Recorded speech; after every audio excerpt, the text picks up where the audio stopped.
steered by heart. 1791 got that spark. They want Waller to start right here, you better have heart. Scholar, you only see the eye on your $1. My woman don't wear no collar, bittersweet like smoking sour. Shows up and down your spinal tower. D-Day, high noon, this is the owner. Got the stem in hand, but this is the flower. Stuntman always navigates this world uncharted. All kings must die, justice finally finished where we had started. I'm sober, live by the gun, rulers getting red carded. This week in tyranny, R-O-G-O-Z becomes a target.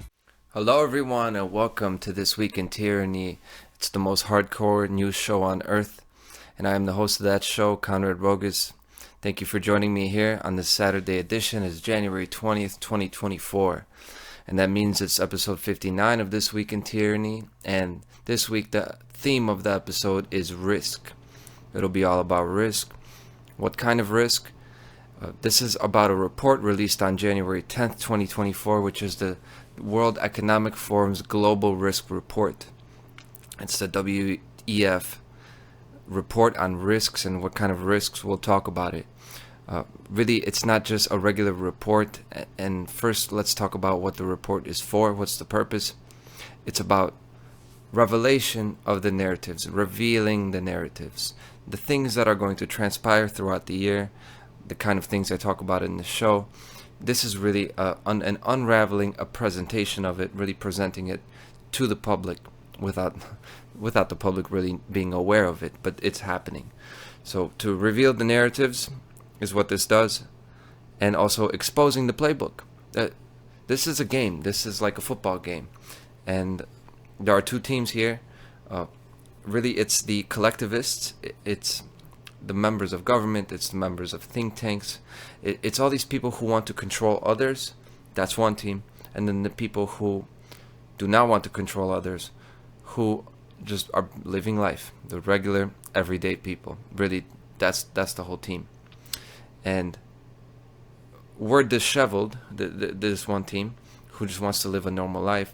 The other team, the team with the agendas, the team that wants to control others, they have a very good playbook, and they stick to it religiously, systematically. They don't go away from the playbook. But here, they're exposing the playbook. If a team did this in football, they would have no chance. But they do it, and they're still winning the game. So that's why I talk about it. That's why this episode will be all about that. It's going to get interesting. First of all, I got to say that it's not that every member of the World Economic Forum knows or can even conceive of these narratives that I'm talking about, these agendas and what these actions will lead to. They don't all know the master plan. I know their master plan. A few people know their master plan, and they're talking about it, yes? But not all of them at the World Economic Forum even. You know, you think about somebody like Klaus Schwab and think, well, he has to know. And I would agree, probably those guys know, but it's not even 100%er for me. I could tell you that Yuval Harari knows. The thing about him, though, is some of these guys, they're so crazed. They're so crazed in this fantasy that they have, the technocrats. They may not even fully conceive of the whole master plan. They may even know the steps and know the whole playbook, but they don't understand the why. Because many of these people in the World Economic Forum and other control freak think tank institutions, they're so insane. They're actually mentally ill, right? Mentally ill people making global decisions. And the other ones, the people who are just mid and low level, just tagging along, they may not know the full playbook or the reasons behind it. And some of them may even care about the risks. They may even want to do good in their own way. Yes, they might actually care about managing the risks. The reason I start off with this is that I don't want to paint all these people as evil people to the bone. I don't believe they are. I believe many are mentally ill. All of them are misled. All of them are mind controlled. And they're there for different reasons.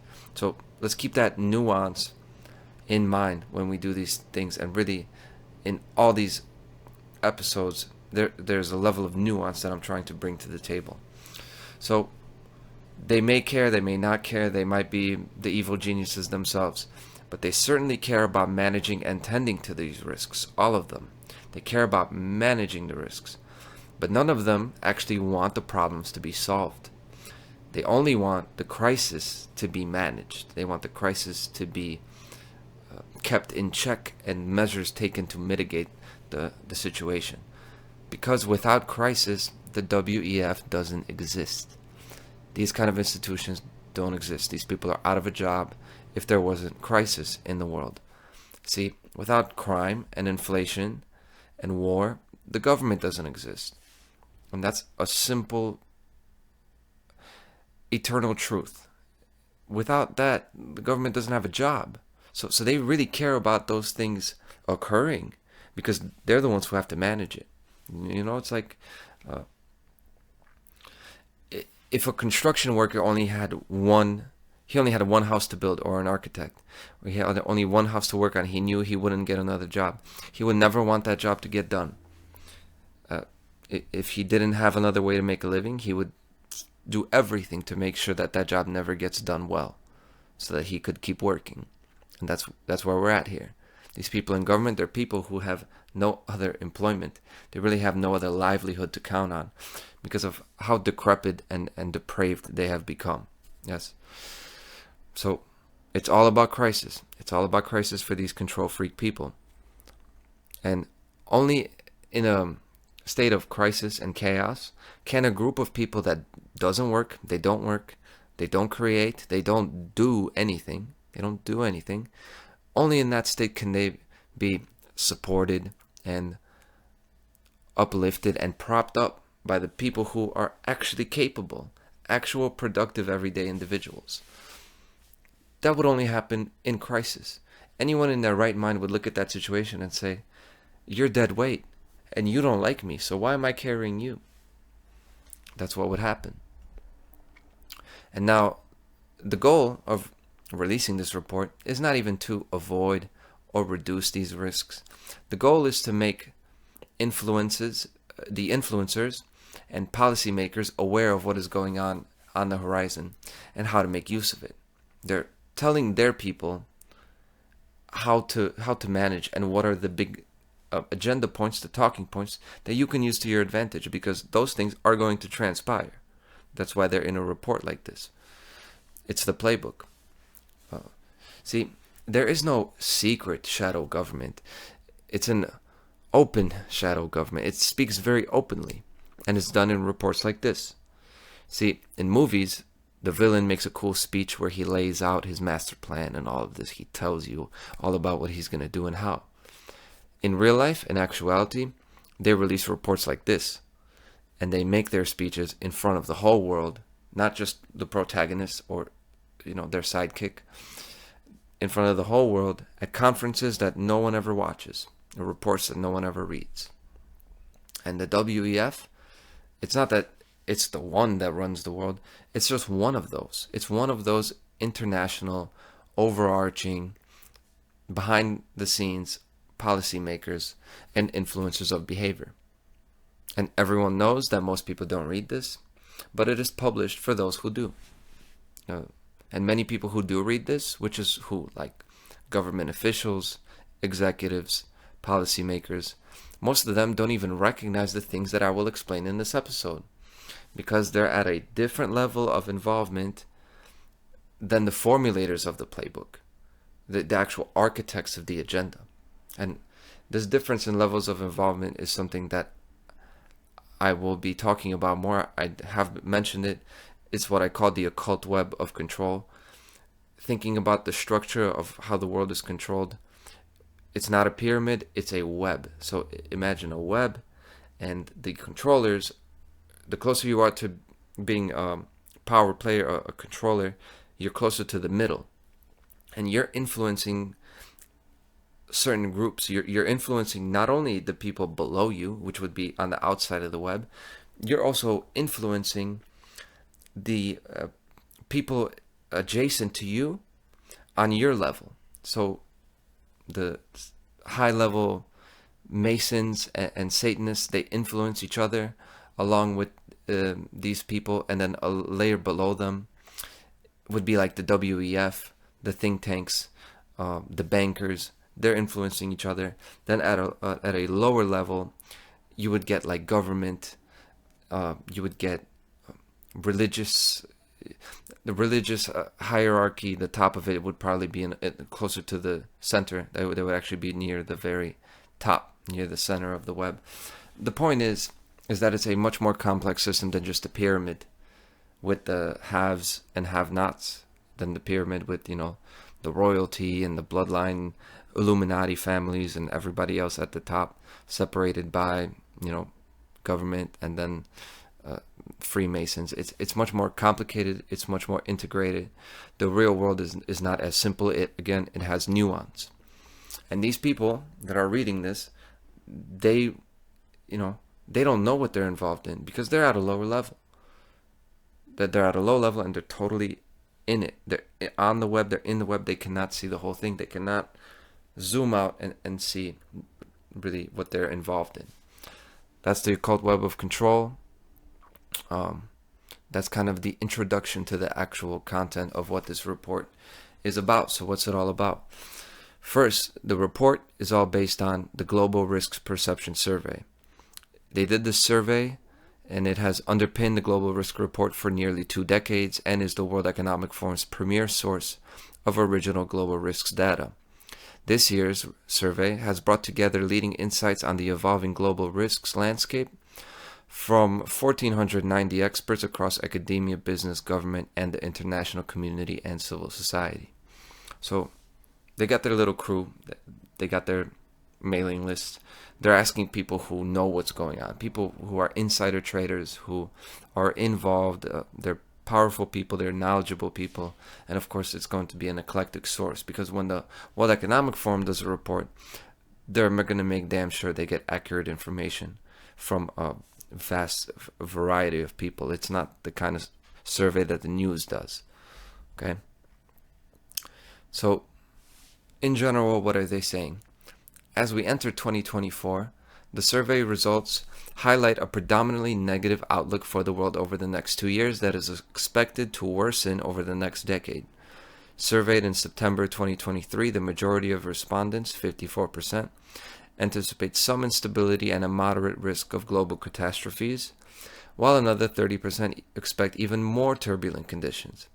This outlook is markedly more negative over the 10-year time horizon, with nearly 2/3 of respondents expecting a stormy or turbulent outlook. They're saying things are going to get worse, specifically in the next 10 years. And we've heard that. We've heard it all the time, that things are going to get worse. There's going to be the crash. It's coming. And it's true that everything is pointing to things getting worse very soon over the next several years. But keep in mind, this itself is a mind control tactic by people who want things to get worse. This is what it is. These talking points are not put out by the people who want to prevent this stuff. It originally actually comes from the people who want these things to happen. This global pessimism, this anticipation of collapse, this negative outlook, it's an exercise in self-sabotage.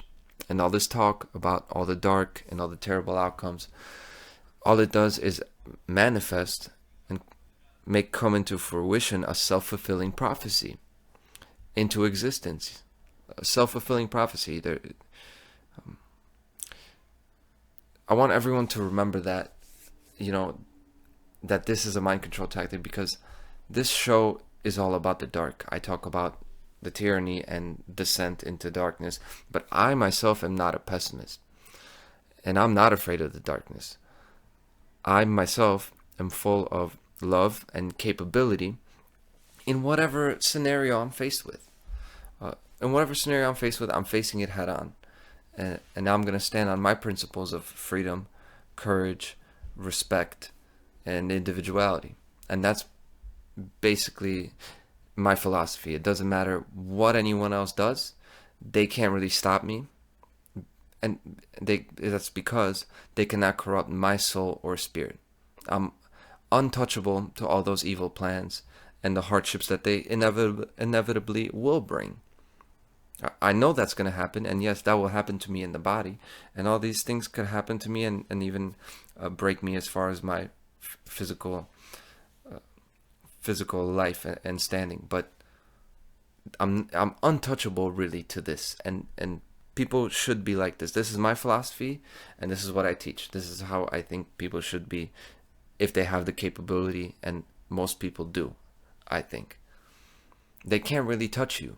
Don't worry about all this negative stuff. You get aware of it, but really you need to take on this thing like, you know, if you lose the most important in your life, the most important person in your life tomorrow, you're still living, right? So you got to keep going. You feel what you got to feel, and then you move on.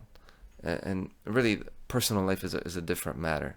We're talking about people who are themselves cowards and depraved and control freaks devising these plans, and you're going to be in fear of them, of what they can do to you. If you were across from them, you would see they are not a threat to you. They are not a threat to you. The people who listen to them in numbers are a threat to you. But even then, whether it's faith in God or faith in yourself, to me, they're one and the same. My faith in God and the creator of this universe is the same as the faith in myself. Because ultimately it's the same thing. If you love God, or if you love your children or your wife, you're supposed to love yourself, right? You love yourself. So this kind of scenario shouldn't really faze you, right? In having to completely drop everything and go into warrior mode. Is that really so hard? This is all temporary anyway. You know, I like to say that I'm just a visitor. I'm just a tourist in this universe. So I'm not really afraid of having things go south real quick, because it's happened throughout human history. If you're alive today, you like won the lottery. You're in a better position than anybody, essentially any generation in history. You know, with the exception of maybe in the 1800s, if you were lucky. You know, if you were born in the right place. So, you know, that's how I'm an optimist. See, I'm an optimist about all this stuff, and that is a choice of mine, and that is the kind of mindset that wins, that wins the game. If you know the playbook and you have that mindset, you're not scared. You're confident in yourself. You love yourself. You think you deserve to win. That's how you win. That's the only way you win. So, global risks. What did they say is the greatest global risks then? What is the greatest global risk? Of course, it's misinformation and disinformation. That's the biggest risk for the next 2 years. So, what's misinformation? What is that? Well, episode 57 that I did was removed from YouTube, by the way, and my account was flagged for misinformation. It's exactly this. Why? Because I was talking about genetic engineering, and I mentioned a specific mRNA treatment that got emergency FDA authorization in December of 2020. That kind of genetic treatment. So what's the definition of misinformation then? Persistent false information, deliberate or otherwise, widely spread through media networks, shifting public opinion in a significant way towards distrust in facts and authority. Includes but is not limited to false, imposter, manipulated, or fabricated content. I think it's very telling that it's not that it's a danger to health or that it's inciting violence. It's not inciting violence, but distrust in facts and authority. What do they mean? What are facts? First of all, facts. Distrust in facts. Because the facts are not the same thing as truth and reality. Facts are... Here's a fact. There were 656 mass shootings in 2023 in the United States. That's a fact, right? But reality and truth would be going into all of the variables in those mass shootings, the causal factors, the hidden interests, the agendas like demoralization, like gun control, like human sacrifice that I've talked about, and then factors like psychotropic medication, like, you know, these drugs that these people are prescribed who happen to carry out these shootings. So let's not get facts confused with truth, because that's way different. Distrust in facts and authority. What kind of authority? See, authority is any one of those central nodes on the occult web of control, or the spots where the lines connect around the center. That's authority. Authority is whoever is above you in the web of control, whoever is closer to the center than you are. That's authority, and that's who they want you to trust. That's how they maintain the hierarchy. Yes, the occult web of control is the hierarchy. And any central point, what's authority? It's any central point that you're supposed to answer to be briefed on or re-educated to and made to align your worldview to. It is like a designated institution to change the way you think. That's authority. That's what they're saying when they are saying that misinformation is what makes you distrust facts and authority. It's making you distrust that source that they're going to tell you the truth, and their facts, which is their version of their little tidbit of truth that will not actually be the whole truth. It'll just be a factually correct set of talking points or set of data, which may not even be correct actually. It may be falsified. But that's misinformation. So it's not actually false information. A growing distrust of information, as well as media and governments as sources, will deepen polarized views, a vicious cycle that could trigger civil unrest and possibly confrontation. And you see, they're talking about not the content of the information making it a problem, but the source of it being this decentralization, as a meaning decentralized as opposed to government media. That's what they don't like. They don't like decentralization. They want authority, meaning centralized source. In other words, any information that originates from outside the occult web of control. Here's a quote from them. There's a risk of repression and erosion of rights as authorities seek to crack down on the proliferation of false information, as well as risks arising from inaction. And this struck me as actually shameful, because it's a blatant justification. They're saying, yes, there's a risk of erosion of rights and repression. They know what this will do. This is going to enable Soviet-style and Nazi-style censorship. And it's written right there. There is a risk of repression and erosion of rights as authorities seek to crack down. And they will. But interestingly, no, there actually will be false information. There surely will be false information, blatantly false, exactly for the purpose of enabling that repression and erosion of rights. I personally expect there to actually be false information, like along the lines of conspiracy, most likely intertwined with white nationalism. And you see, that's been the Trojan horse that the freedom movement has gotten stuck to lately in the last few years. Very unfortunate. This so-called kind of new conservatism and patriotism that's been tied in with the freedom movement. These guys that just see the migrant problem, and they look at a certain group and they look at the border crisis and they're pro-police and pro-military, and this is what has happened. And they call normal people who want less government interference, they call them white nationalists, right? They're calling them all right. They're calling you a racist. Well, this is it. This is the Trojan horse. There has been a lot of that. People promoting freedom at one side of their mouth, and then they're talking about blatant like nationalism and straight up racism. It has happened, yeah. But continuing with this, emerging as the most severe global risk anticipated over the next 2 years, foreign and domestic actors alike will leverage misinformation and disinformation to further widen societal and political divides. Over the next 2 years, the widespread use of misinformation and disinformation and tools to disseminate it may undermine the legitimacy of newly elected governments. And this is the reason that it's the biggest risk over the next 2 years, because in the next 2 years is when the US has the presidential election, first of all. And also India, highest population in the world, and a handful of other nations, key nations. But mostly America, though. And it's all about the elections. Not that the elections actually matter. They don't. But the idea of the convention of a free election, a free civilized election, that's very important. Even though I'm against elections. But it's important. One, for morality. For like a decorum among the people.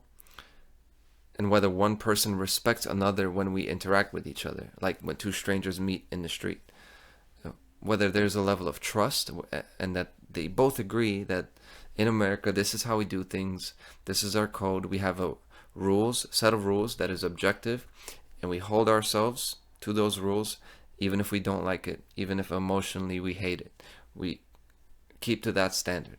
Very important. That's one. Then two, for free market and property rights. Because when elected officials are recognized as having authority, then so recognized is the framework that protects exchanges between property owners, cash trade. In reality, that framework is natural law, but in our society, it's what we call capitalism, which is actually not capitalism. It's a hybrid system of socialism and state-enforced monopoly corporatism. But it maintains the free market, at least at the individual level. It overall, for the most part, maintains the free market. And the consensus of civilized election outcomes, it gives us that. Because as soon as there's debate over who's in charge, who rules, you don't have free market anymore. You have force now. It's whoever can enforce their authority. You essentially have a wartime state. This report says resulting unrest, they're talking about when this misinformation will come out and the people will question the election outcomes. Resulting unrest could range from violent protests and hate crimes to civil confrontation and terrorism. And really, that is the plan long term, because it doesn't really matter if Biden or Trump is president. But it does really matter if people no longer think that rational debate and a merit-based system is functional as a way to transfer power. It's about that.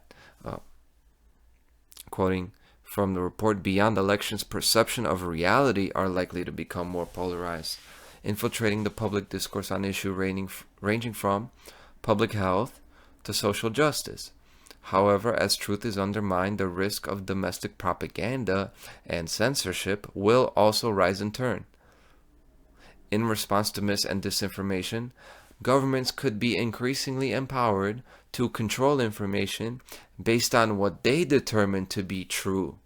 And they did put true in quotes. That is such a telling paragraph. They tell you straight up, see, and this is why I started with at the beginning, hey, not everybody in the World Economic Forum is a 24 hours around the clock bullshit artist. So they're saying statements that are true, how governments are going to be empowered to control information based on what they determine to be true. You're trying to convince other people of this in the street, and meanwhile, the World Economic Forum is saying it openly. The facts add up here. Continuing with this, with what they said here, freedoms relating to the internet, press, and access to wider sources of information that are already in decline risk descending into broader repression of information flows across a wider set of countries. Again, they're telling you directly. It's a nice little warning. And, it starts with COVID and Sandy Hook. It started really with COVID and Sandy Hook. When you agree not to speak about the uncomfortable details, about the official narratives about those things, you've taken the first step into surrendering your freedom to speak. You've given away the freedom to speak. Because they're talking about public health to social justice. They're pointing those out. Public health, they're talking about, medical stuff. I won't get into it because that censorship is definitely there in the YouTube guidelines, and that's where I'm trying to reach people. And I point out Sandy Hook because that got Alex Jones, basically destroyed him and his credibility and his capacity and capability to influence people. And he did influence a lot of people to start thinking about freedom. You got to give him credit for that. But he totally got, they got him on there, on Sandy Hook, which is the whole thing, then the whole trial. See, and this is related to the Alex Jones thing. Unfortunately for free thinkers, many of the people who speak freely about these things happen to be Nazi sympathizers or ultra-religious or otherwise disconnected from reality. And this is by design. See, it's by design. He has Kanye on it, and Kanye brings on Nick Fuentes to talk with Alex Jones, and then Nick Fuentes is this open Nazi sympathizer. Well, this is how a guy like Alex, or like anybody, gets infiltrated. It's really an infiltration, but it starts because you backpedal on Sandy Hook, because there are things in the narrative that don't add up, just like with 9/11. You cannot back up off of that. The problem was that was something involving the death of children, and that's extremely serious. And when you talk about that, you can't make even a little wink or a smile. It's not funny, and whatever you say about that, you have to never go back on that. And that's where they get some people. It's cruel. It's so devious. It's horrific to use children to advance these agendas. But why wouldn't they? These people are psychopaths, right? The ones who are devising those agendas, psychopaths. So of course they'll do it. And when you're dealing with psychopaths and you're on the field with them, you cannot take a step back, because they won't. They're not. They feel no shame. They feel no empathy. They feel nothing like that. No guilt. So you better not. If you're right, you carry it to the end. You do not backpedal. They also said about the misinformation, the disruptive capabilities of manipulated information are rapidly accelerating as open access to increasingly sophisticated technologies proliferates and trust in information and institutions deteriorates. These increasingly sophisticated technologies, are they talking about AI? Or are they talking about people making podcasts and Telegram channels? Because, honestly, I don't know, right? This increased technology, yeah, there's access to technology that can make you pretty effective at giving the right information. But this is how they present this narrative. They're talking about AI-linked false information, really against a political candidate. You've heard the fake AI speeches of a president, of like Biden or a candidate. They're talking about stuff like that, right? That will come out to try to sway an election. That's the narrative they're painting and preparing, really. It's the play that they're preparing to run. And really all that is needed to link a certain viewpoint, all that is needed to do this is to link a certain viewpoint to an obvious or easily proven to be false claim or an openly racist talking point. They link that openly racist thing or false claim to then one of these, viewpoints that are coming out, say related to freedom or against government or against the World Economic Forum. Then somebody who is racist will say it, and then it's linked. It's that easy. Misinformation and disinformation is a new leader in the top 10 rankings this year, no longer requiring a niche skill set. Easy-to-use interfaces and large-scale artificial intelligence models have already enabled an explosion in falsified information and so-called synthetic content, from sophisticated voice cloning to counterfeit websites. Exactly what I said. To combat growing risks, governments are beginning to roll out new and evolving regulations to target both hosts and creators of online disinformation and illegal content. This thing they talk about with new and evolving regulations, it was in one of my episodes. I talked about the European Union's Digital Services Act. They already have this in Europe, where they can actually sue and target your internet service provider for giving you internet service, for then you to say something that will get you in trouble. And basically, because they allowed you access to the internet, they're supposed to carry responsibility for that. They're already trying to make the social network that gives you an account, that gives you a platform, they want to hold them responsible for what you're saying. And the reason they're placing that liability further down the chain to the corporations is because, of course, we have a mix of what? Socialism and a state-run monopoly corporatism. Well, that corporatism is going to ensure that they're going to censor you. The government doesn't have to do it anymore. They just have to threaten them financially, and then the corporation will censor you. And that's how you get things done.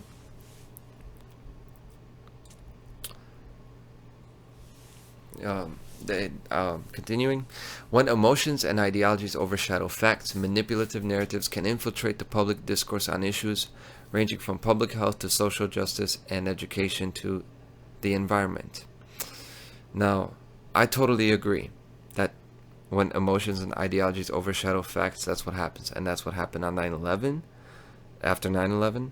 That's what happened after COVID. It's the same thing. Emotions and ideologies overshadowed the facts. The facts are that no collision could make those steel towers collapse into their footprint at free fall speeds, at those speeds. That is a fact, that no collision could do that. And it's also a fact that that eugenics program out here is devastating people. Because it is. That's a fact. Now, I've said that misinformation, basically they're talking about free speech. Free speech is the biggest risk. Funny, ironic, but true. Now, I'd like to go through a few other risks that are mentioned and just give my analysis on what I see here. One of them is illicit economic activity. That's number 31. And that's the whole thing about cybercrime and control over currency. See, and it's tied to the historically communist agenda of removing cash. Because removing cash ultimately means removing your right to ownership. It's removing your right to own property if you don't have cash. That's essentially what it is. And then if you think about in the last few years, what's happened with Bitcoin, the explosion, and then the crash, crypto with the explosion and then the crash, cryptocurrency versus banks. We've had Sam Bankman-Fried and his whole exchange, FTX. The Silicon Valley Bank collapsed. You had all these bubbles bursting, all these crypto scams as well. All these people scamming, Logan Paul scamming people. All these YouTube influencers are scamming people in crypto, especially in NFTs. People don't really see this as connected, but absolutely it is. This is all being controlled from the web, from the web of control, and it's all about reducing the trust. They want to destroy the trust in cryptocurrency because it is decentralized, and they want to get people to trust banks again because banks are what? They're government. They're a medium for government to control your finances. Pretty simple.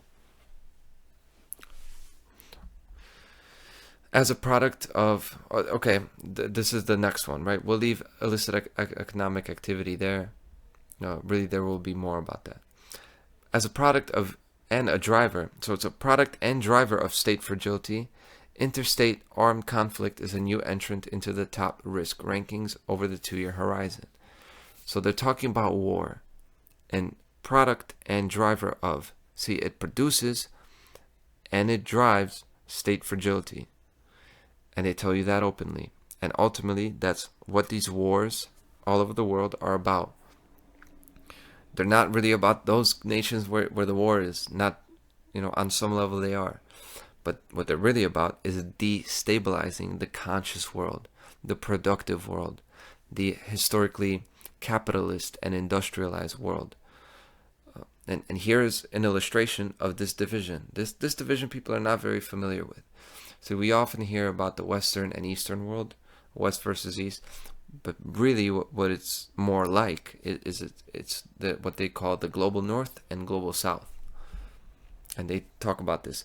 Over the next decade, as dissatisfaction with the continued dominance of the global north grows, an evolving set of states will seek a more pivotal influence on the global stage across multiple domains, asserting their power in military, technological, and economic terms. So, an evolving set of states, meaning from the global south. So who could that be? China, the Middle Eastern oil countries like Saudi Arabia. We've had the whole thing with Iran, Yemen. Have we heard something about that? Have we heard about China? Have we heard about the Middle Eastern countries being a bigger player? Or not? This is all part of that, all part of this agenda that they tell you about. So when you get worked up about the South American migrants, or you get worked up about the Chinese doing all this, recognize you're being played according to the playbook. They tell you the playbook. And all these wild events happen all over the world, but remember that you the American, you the Canadian, you English or Polish person, you are the target. Because the global north is the target of the agenda, because the global north has tasted freedom and prosperity in the past.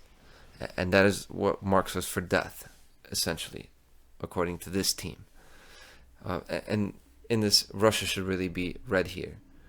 Russia is really more like the global south. It should be switched with Australia. So Australia, being the English colony, has also tasted freedom and prosperity. It's just the way it is. Furthermore, they say the aftermath of the COVID-19 pandemic and ongoing Russia-Ukraine war has exposed cracks in societies that are being further strained by episodic upheaval. You know this language, aftermath, cracks, upheaval. It's funny, this is earthquake language. They're using earthquake language, and poetically, that's exactly what it is. They're taking out the foundation. You know, taking out the foundation or the stability from under you. And when you can't trust your footing, you can't exert energy. You can't build, you can't exert energy or will, and you can't plan long term. When you don't have your feet set, you cannot plan long term. You're just focused on being stable for the next second. That's it. And this is what they do with these wars. They take away your sense of physical safety. That puts you in the R complex in the reptilian brain. That puts you into a state of cortisol, adrenaline, where you will burn out your energy fast and you cannot make plans long term. Meanwhile, these WEF guys who happen to be psychopaths, they can plan long term because they don't care. They don't feel fear even if they don't have a footing. They're going to get their footing because they believe in their vision. They don't have emotions telling them that they're doing something wrong. See? So, misinformation, war, economic crime, those are some agendas for the long term. But what about for 2024 specifically? What about for this year? Let's talk about it. After the hottest Northern Hemisphere summer in recorded history in 2023, 2/3 of respondents selected extreme weather, 66% extreme weather as the top risk faced in 2024. El Nino, the warming phase of the alternating El Nino Southern Oscillation cycle, is expected to strengthen and persist until May of this year. This could continue to set new records in heat conditions, with extreme heat waves, drought, wildfires, and flooding anticipated. And crazy that in the past week, here in Chicago, we've had this wild storm. It was mild for the longest, and then we have a big storm, multiple days, snow. Just the other day was minus 13 Fahrenheit here. It was, historically cold days here, even for January in Chicago. So we've had wildfire smoke. This is like summer, fall of last year. Rapidly intensifying hurricanes out of nowhere, like the one that hit Mexico last year. You got warm weather in December, super warm. It's like spring in December. And now you got a nationwide land hurricane. See, this storm, you zoom out, you look at the radar, it moves just like a hurricane. It was like a hurricane the size of the entire continental United States. And they call it a bomb cyclone. The scientific name for it is an extratropical cyclone. That means it's not those ones that they name them and they hit Florida or Texas or the Gulf of Mexico. That they're going the other way and they're over land. It's got the features of a cyclone or hurricane, but they're just land storms. They're cold land storms, and this is what it's called. And we've had this. Much of the entire nation had these big storms, power outages, huge snow. We've had that, and now we get below zero temperatures for about a week. Is that really just because of El Nino strengthening? Or if it is, why did it strengthen so much? Why is this cycle especially intense? And it happens to be now, after the pandemic, that we're in this transition stage. And it seems for a while like climate change is the next thing that they want to force through. They already have this thing on the West Coast with the gas-powered cars. They've already attacked society economically because of the inflation that came as a result of the lockdowns and the economic policy, and now the foreign aid to different countries in the wars. And now, when we're hit with these extreme weather events that are probably going to happen soon, there's going to be more economic crisis, and then shutting down the combustion engine, shutting down fuel, coal, oil. They're going to shut these down. This is going to further cripple the world economically, and you can actually get the Great Reset pretty quickly. And the World Economic Forum has talked about that. Yeah, so pretty obvious. It's not an accident, and I've mentioned geoengineering in the past and the admitted solar geoengineering going on. They're telling you that they're doing solar geoengineering. They're darkening the sun. Yes, they say it's to prevent climate change. It's actually accelerating the climate change. This is the intention, at least the hidden intention. I've also mentioned the effects of activity like nuclear power. I've talked about nuclear power being a problem, the whole nuclear fission thing, and that's never talked about in these environmental debates. So that's your big one of this year. I'll keep an eye out for. And then I found another interesting one. They call it state criminal. State criminal. What's a state criminal? In a more extreme scenario, the state itself may become the criminal. Cybercrime could create a lucrative illicit funding stream that is difficult to attribute to any particular state, and that can be used for government services, illegal political activities, such as assassinations or disinformation campaigns, or even political campaigns. For example, North Korea stole $200 million in cryptocurrencies over an 8-month period last year, allegedly to fund their nuclear weapons programs. 130 autocratic governments, fragile regimes, and ungoverned states are more susceptible to such capture. Now, I, myself, heard about this story last year about North Korea being linked to one of these massive cryptocurrency scams that I talked about. And I myself have not investigated it enough, the North Korea link. It sounds like a hoax. Because of the agenda it advances, it clearly plays the role that it's supposed to play. But it may very well be true. And it's probably both. It's probably both of those things.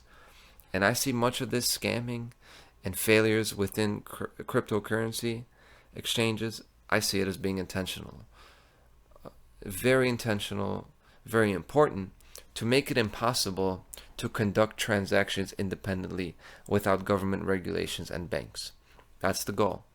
That's why they're going to mess with the silver price. They're going to mess with the Bitcoin price. They're going to put the worst people into these scams, cryptocurrency schemes, and they're going to make it collapse to make people,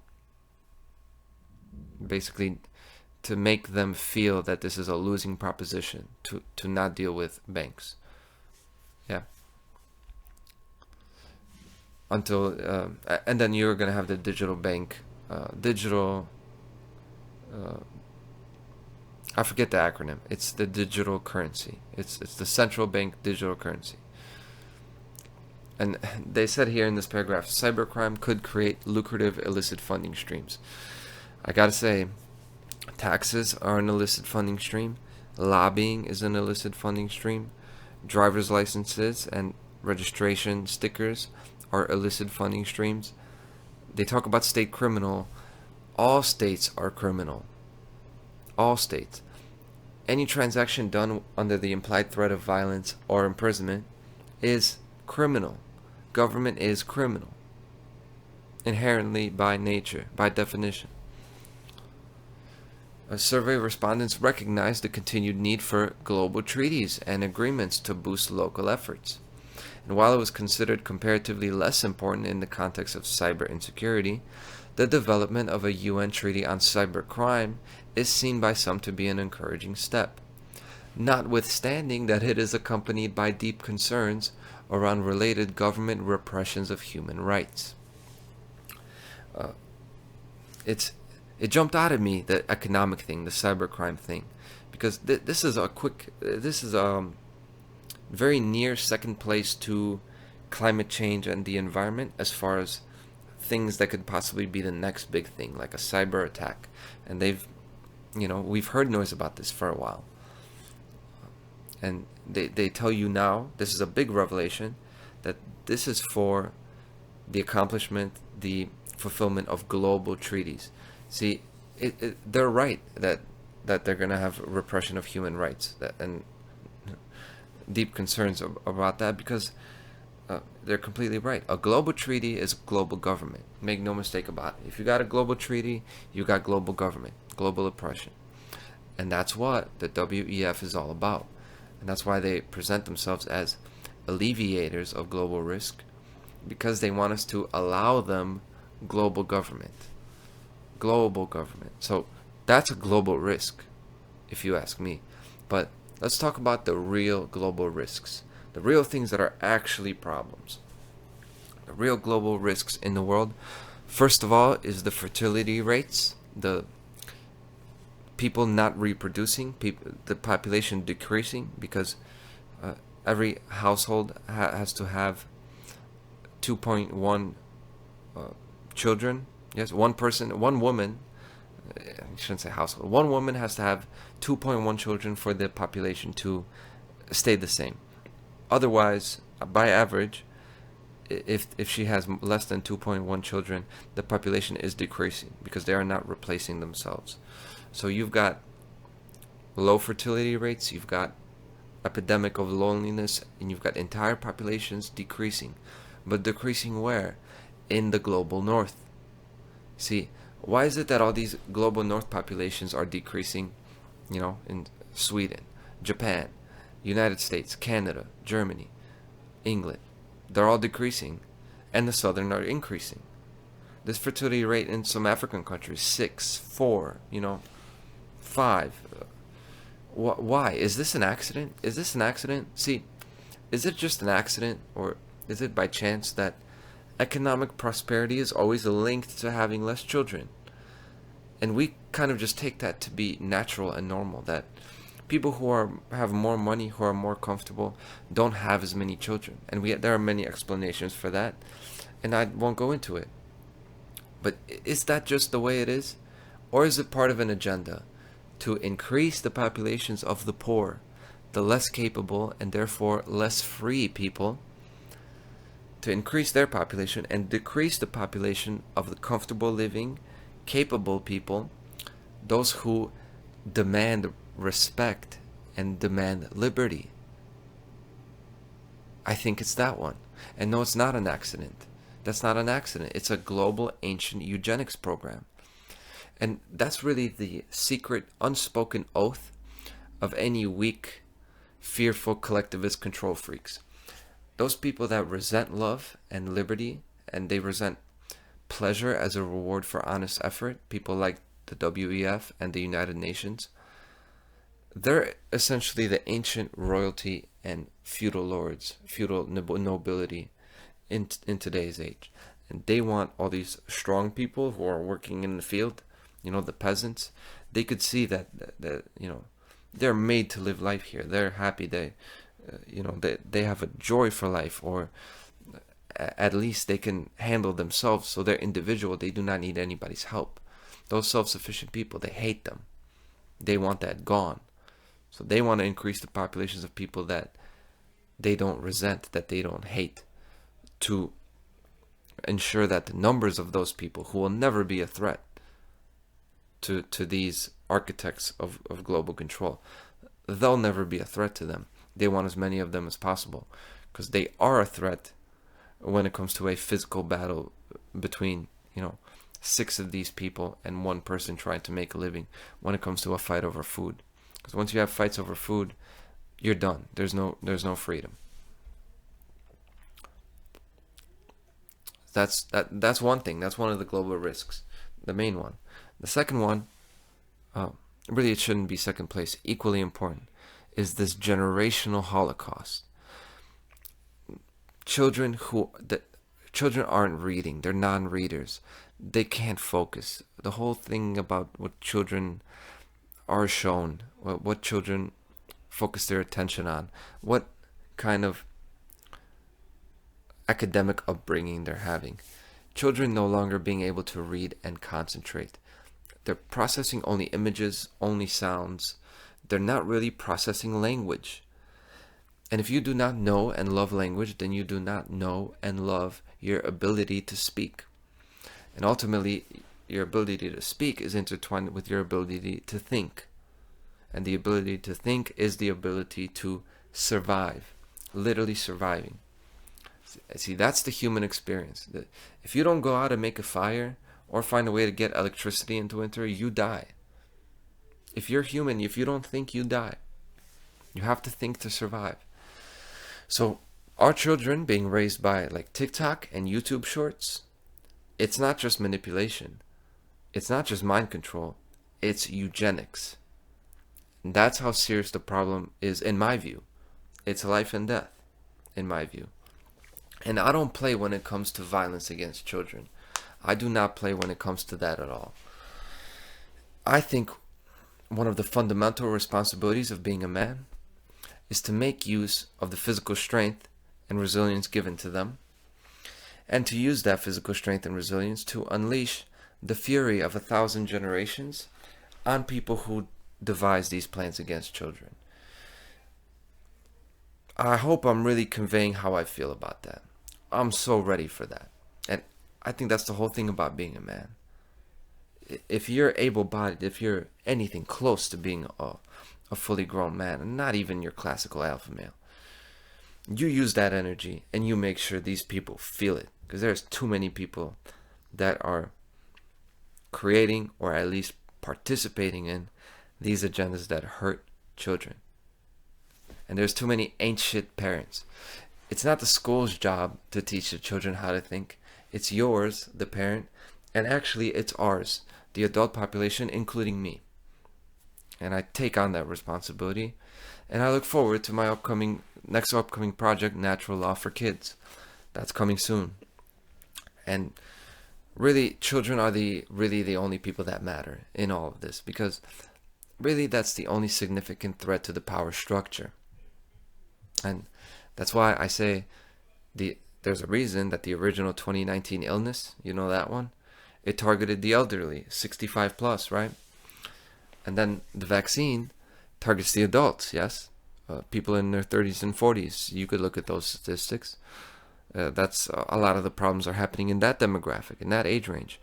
Not just with deaths, but with the brain fog, yes? With the health effects. And really, wait 10 years and we'll see the health effects. But, those people in their 30s and 40s, when they're rendered ineffective, then the seismic shift can occur. That rapid transfer of power from one generation to another. And that is actually a hallmark of socialism and Nazism. Both the Nazis and communists did this. Denigrating the older people, disrespecting them, demonizing them, and their habits and their way of life, their traditions, basically. Doing that while this new emerging totalitarian regime then empowers the new youth, the Hitler youth, or the young Soviet youth. And that youth becomes now the engine that feeds the totalitarian system. This is how it works. They want to chop out this adult generation, these people who experience freedom. They need to get rid of them quickly and then have their programmed, trained generation come in to run the system as they become adults and essentially be the workforce. Because without a battery, these governments, these totalitarian systems, they do not work. So I've said that. I've said a lot. Let me finish by quoting some truth in this report, something that the report absolutely gets right. The collective actions of individual citizens, companies, and countries may seem insignificant on their own, but at a critical mass they can move the needle on global risk reduction. May seem insignificant. You getting involved in speaking like this, or writing a blog or a book, it may seem insignificant on its own, but according to them, a critical mass can move the needle. And it's absolutely right. It's just a number of people doing this. They say move the needle on risk reduction. I say we engage in risk elevation. See, I would like to call for a sharp increase in the unspoken global risk. The big, bad, secret, occult, hidden global risk. What is it? The biggest risk to this power structure is an awakening populace, an awakening people. Biggest global risk to the system, historically the system that we've lived under, which is slavery. And that's the one and only risk in a false power structure, is this aware and conscious group of individuals, a people who are aware of their own capability, aware that we make the WEF. See, none of these people make an honest day's work. They don't do anything. They talk us into submission. They're boring people to death, swindling people into going along with their plans. And this is how they basically exist. They're these little weasels, parasites, who just talk shit all day and do nothing. See, we are their risk. We are their chaos. So let's embrace that role. Let's embrace being the chaos. Not for your neighbor, for these people. And for these people who are devising these plans that more than anyone else are hurting children and their future, I say stay dangerous. And that's it. And thank you for checking out this episode, and I'll see you next week on This Week in Tyranny. Rapping so much shit, can't back it up with lyric.